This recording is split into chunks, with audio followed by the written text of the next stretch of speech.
Hello student, और पिछली video आपने देख ली होगी मेरी। तो मैं पिछली बार classification based on special use of crop के बारे में बता चुका हूँ।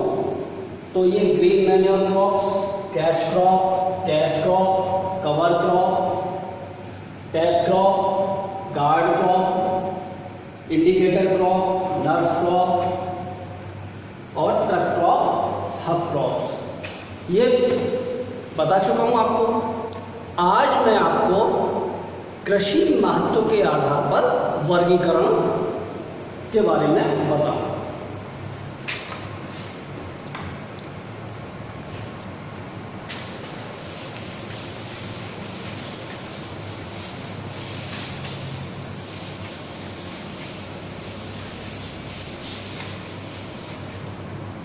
Classification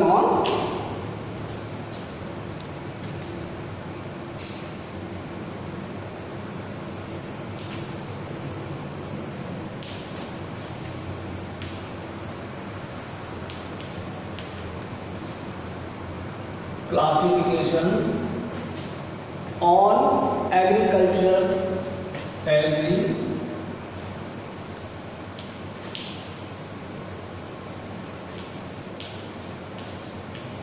importance।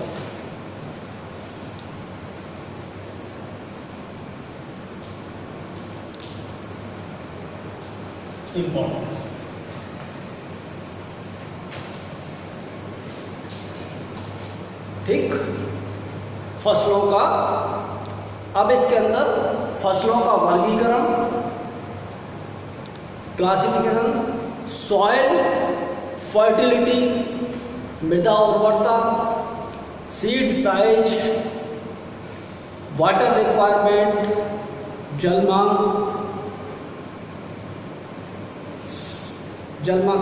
हाँ, इसके आधार पर करते हैं। तो number first, soil pH.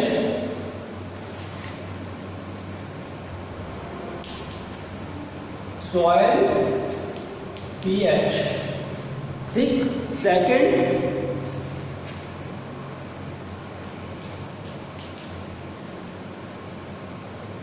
Seed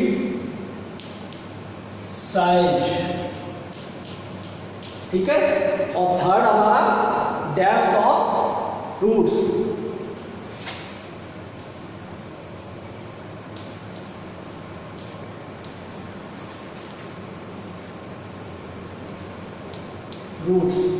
ठीक। और इसके बाद नेक्स्ट है हमारा number fourth, knots on roots.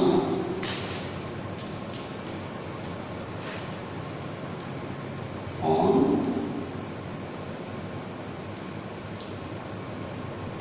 Roots, और इसके बाद वाटर रिक्वायरमेंट।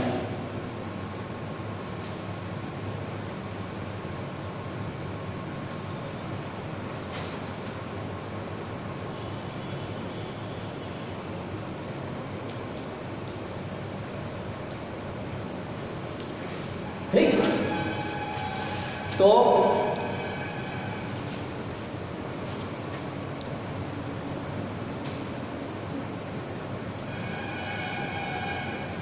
ये 5 कैरेक्टर हो गए हमारे। अब number first, soil pH. Soil pH मृदा समूह कहते हैं इसे। मृदा पीएच व मृदा की बनावट को हम इस प्रकार से समझ सकते हैं। किस प्रकार से समझ सकते हैं? Number first, clay soil. Clay soil, इसमें clay soil first clay soil,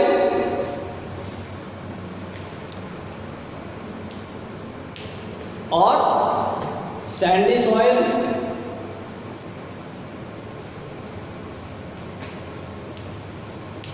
sandy soil के बाद loam soil,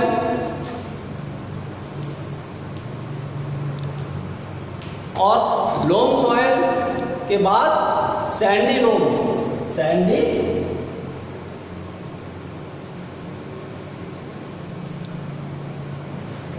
loam soil. Sandy loam soil के बाद आएगा एल्कलाइन सॉइल,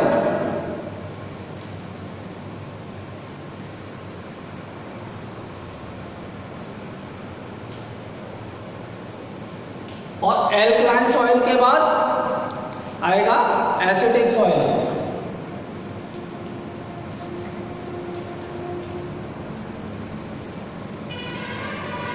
एसिडिक सॉइल है, ठीक है। अब ये हमारी टाइप ऑफ सॉइल हो गई। सॉइल पीएच के हिसाब से soil, clay soil, sandy soil, loam soil, sandy loam soil, alkali soil और एसिडिक सॉइल। अब क्ले सॉइल में कौन कौन सी क्रॉप्स होती हैं हमारी? क्ले सॉइल में धान है, कपास है, चना, ये फसलें हम ले सकते हैं क्ले सॉइल में। और सैंडी सॉइल में हम ले सकते हैं खरबूज, तरबूज, ककड़ी, ये फसल हम सैंडी सॉइल में ले सकते हैं। और उसके बाद आता है हमारा लोम सॉइल। लोम सॉइल में सभी प्रकार की हम फसलों को ले सकते हैं, जिसे दोमट भूमि कहते हैं। पहली वाली को मटियार भूमि, फिर सेकंड वाली को रेतीली भूमि, और थर्ड लोम सॉइल को दोमट भूमि। ठीक, इसके बाद हमारी आएगी सैंडी लोम, बलुई दोमट भूमि। इसमें हम आलू, गाजर, मूली, शलजम, चुकंदर, ये फसलें उगा सकते हैं। और इसके बाद एल्कलाइन सॉइल। एल्कलाइन सॉइल में धान, बरसी, कपास, जौ और बैगन, गोभी, ये फसलें भी उगा सकते हैं। अब इसके बाद एसिडिक सॉइल। एसिडिक सॉइल में हमारी राई और लोबिया, ये फसलें उगाई जा सकती हैं। तो आप पहले सॉइल पीएच के ये पार्ट्स लिख दीजिए, clay soil, sandy soil, loamy soil, ये सॉइल, इनके बारे में लिखो।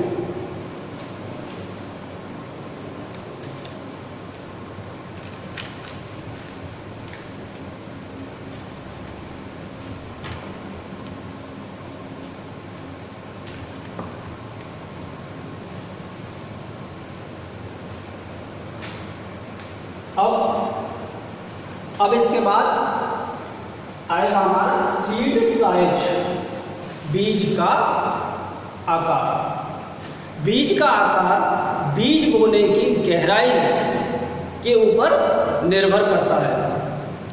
हम मोटे बीज को अधिक गहराई पर तथा छोटे बीजों को कम गहराई पर, नमी, लेकिन उसमें क्या होना चाहिए? नमी के संपर्क में बोते हैं। नमी होनी चाहिए, उसके संपर्क में बोते हैं। इन बीजों के आकार को हम इस प्रकार से भी वर्गीकृत कर सकते हैं। ठीक है, कौन सा? ये हो गया हमारा next.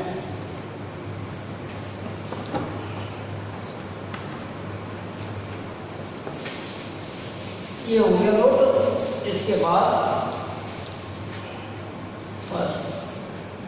Seed size. Seed size में फर्स्ट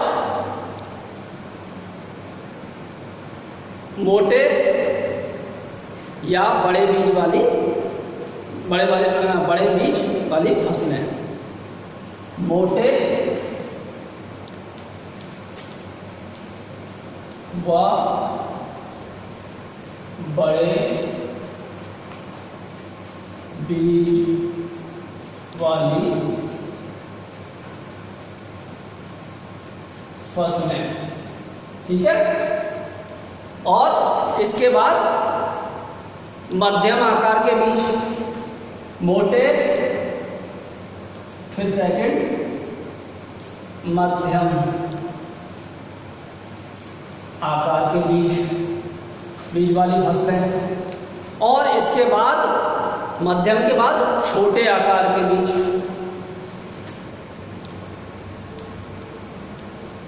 छोटे आकार के बीज वाली फसलें, ये हो गई। अब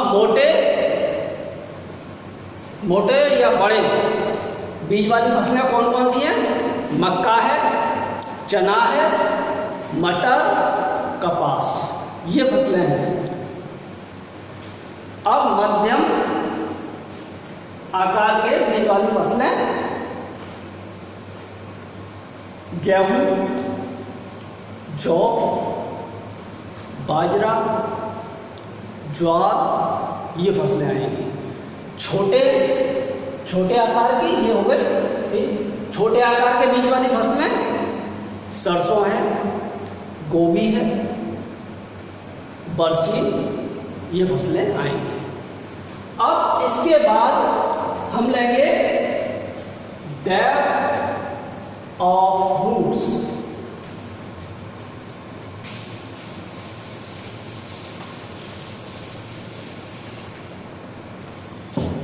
जड़ों की गहराई के हिसाब से।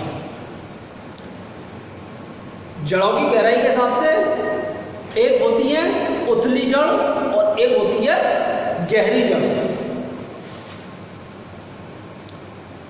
उथली जड़ उसे कहेंगे हम शैलो रूट, उथली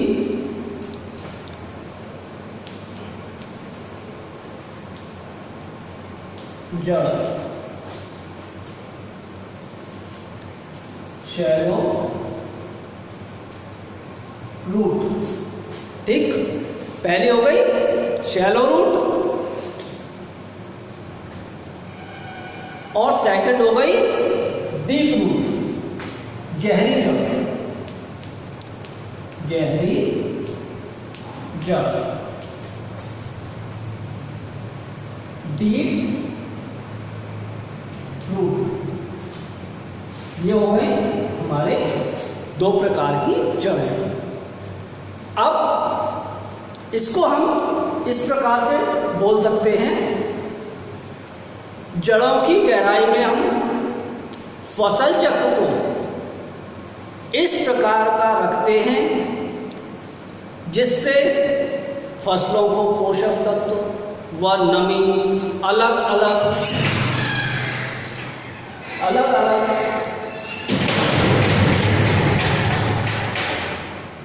गहराई पर मिलती रहे।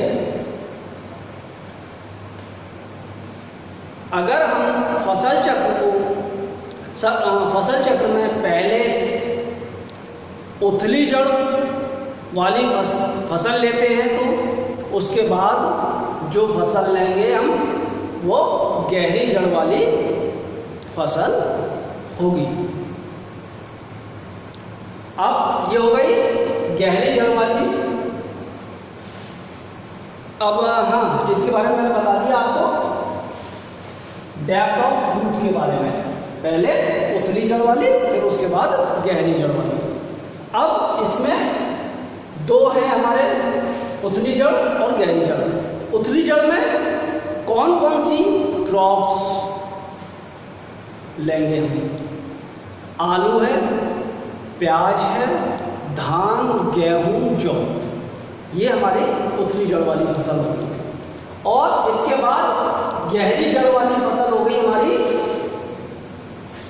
मक्का, ज्वार, बाजरा, ठीक।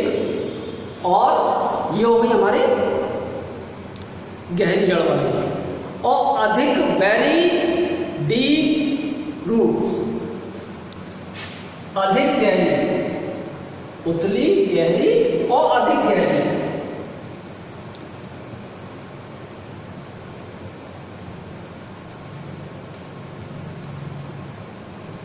अधिक गहरी,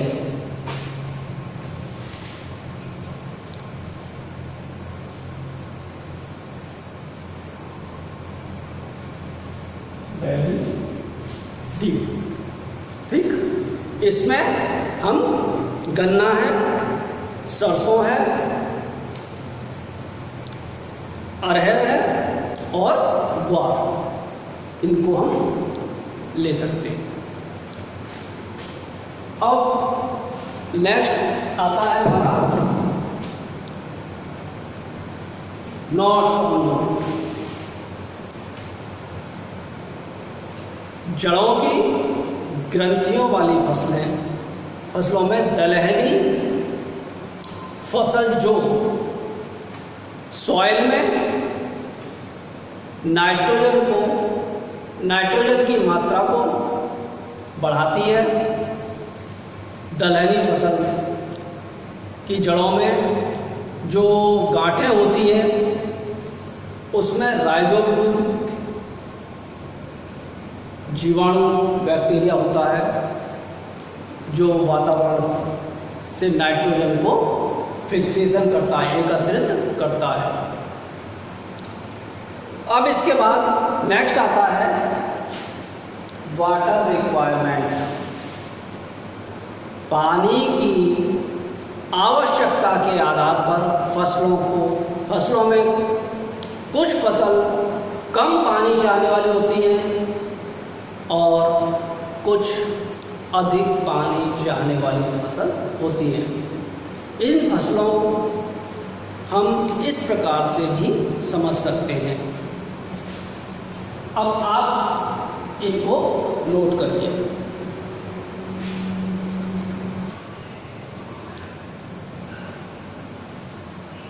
ठीक, अब ये हमारा, तो ये हो गया वाटर रिक्वायरमेंट। वाटर रिक्वायरमेंट में क्या होता है, कुछ अधिक पानी सहन करने वाली फसल होती है जैसे धान है, जूट है, और कुछ फसल होती है सूखा सहन करने वाली, उसमें ग्वार और तिल है। अधिक सिंचाई चाहने वाली फसल होती है गन्ना, आलू और वेजिटेबल क्रॉप होती है कुछ तो। और ये हो गई अधिक सिंचाई चाहने वाली फसल, और कुछ होती है कम सिंचाई चाहने वाली फसल। अब कम सिंचाई चाहने वाली फसल जैसे चना, मटर और आपका अरहर, बाजरा। ठीक, ये हो गई।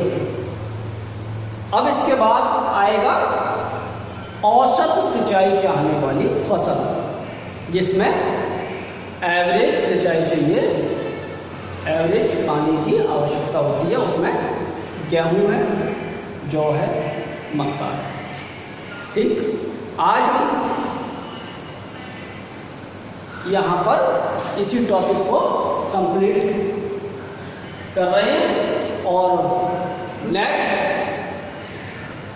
टॉपिक अगली क्लास में नया लेके आएंगे हम। तो वीडियो आपको अच्छा लगा हो, सब्सक्राइब करें और लाइक करें।